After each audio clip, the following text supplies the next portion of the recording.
Ayan guys. Tapos meron siyang cheese. Ayan guys. Sobrang dami ng cheese na nilagay. Ayan, buksan natin.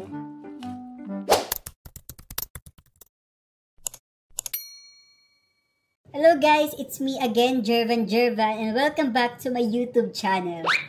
For today's video, nakikrave ako ng puto bongbong at bibingka dahil nakita ko dito sa FYP ko sa TikTok. Eto, ayan. Sino ba naman yung hindi magkikrave kung ganyan yung puto bongbong at bibingka, diba? Kaya naman, bibili tayo niyan at kakain tayo niyan. Kaya ayan, pumunta muna tayo sa pagbibilan natin ng puto bongbong at bibingka. Let's go! Ayan, papunta na tayo sa may bilihan ng bibingka at puto bongbong. Actually, malapit lang siya dun sa may katedral. Kasi dun talaga maraming bilihan ng mga ganon. And kahit hindi Pasko, talagang nag-o-open talaga sila. Kaya dun tayo pupunta para sure na meron talaga tayong mabibili. Medyo malayo nga lang sa bahay, pero pupuntahan pa rin natin para lang dito sa video na to. Pero, syempre nakikrave ako kaya hindi pwedeng palipasin natin yung cravings.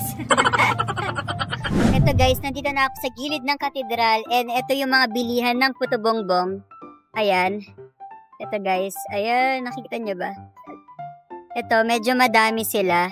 Ayan, ganyan kadami. Tapos meron din dito, ayan. Di ko alam kung saan yung masarap dito sa kanila, pero bahala na. Basta makabili tayo ng puto bongbong at bibingka. Let's go! Magkano ano ngayon? Bibingka? 40. 40. Sige, dalawang bibingka tapos Puto bongbong. puto bongbong. Bongbong. Magkano puto bongbong? 20. Ay, special ka.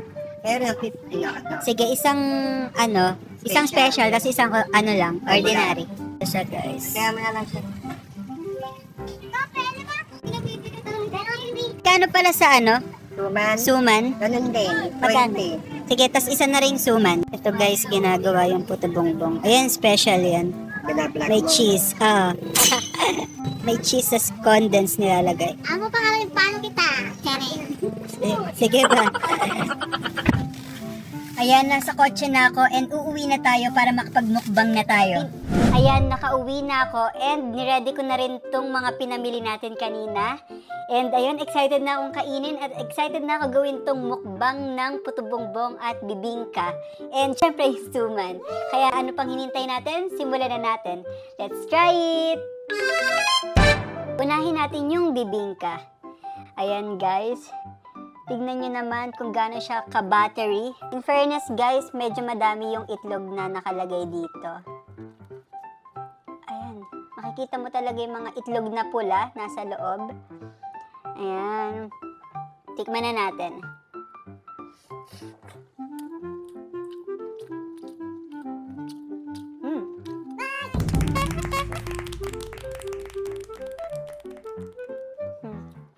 Masarap naman yung bibingka kaso para may hinahanap lang ako which is yung cheese. Kasi sa ibang na-try ko, meron talagang cheese sa loob na buo-buo. And gusto ko yung ganun kasi mahilig talaga ako sa cheese.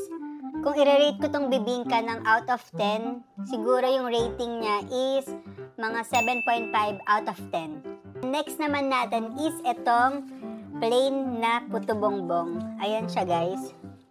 Kuha muna tayo. Wow! Grabe naman ang pagkahila. Ayan, tapos lalagyan mo siya ng asukal tas nyog. Masarap siya pag may ganito. Ayoko ng as is lang or walang asukal kasi parang lasa lang siyang kanin. Ayan, ito yung asukal natin. Tapos yung nyog, try na natin.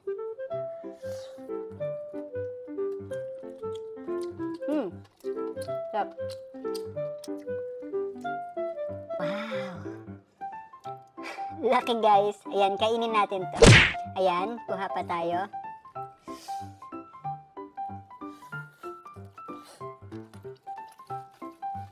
Sarap.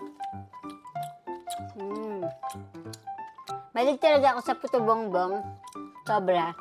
Kung i-rate ko naman tong regular na puto bongbong, ang rate niya is mga 8.5 out of 10. Bumili na rin ako ng suman dahil hindi ko pa natatry yung suman nila dati pa.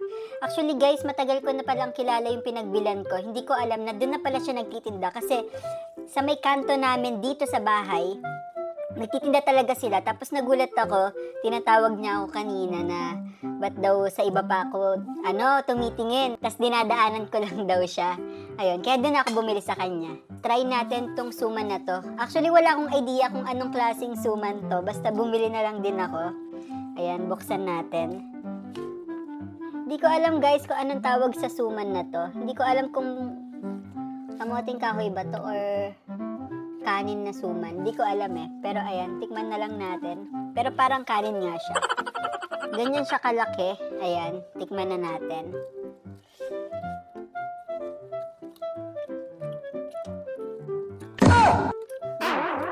Wala siyang lasa. Para lang akong kumakain ng kanin na pinagsama-samang ganon. Siguro try natin dito sa may asukal tapos may nyog. Baka sumarap. Ayan.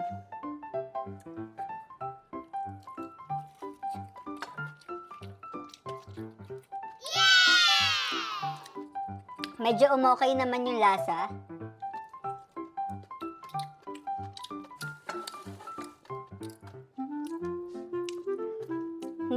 Hindi ko to ganun ka-trip, pero kung i-rate ko siya, siguro mga 6 out of 10. And syempre guys, ang next naman natin i-rate is etong puto bongbong na special. Oo, tama yung narinig mo, special. Parang ikaw, special sa akin. Excited na akong tikman. Ito siya guys. Ito yung pinaka-puto bongbong, nyog, tapos meron siyang cheese. Ayan guys, sobrang dami ng cheese na nilagay. Tapos nilagyan din siya ng condense. Kaya ayan, tikman na natin. Dinamihan ko yung cheese sa pagkuha ko para full experience talaga sa unang kagat. Ayan, tikman na natin. Let's go.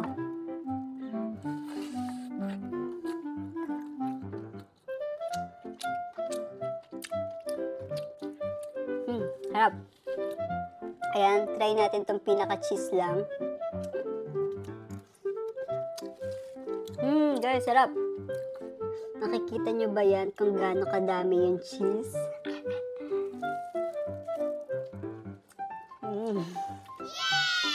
Sarap.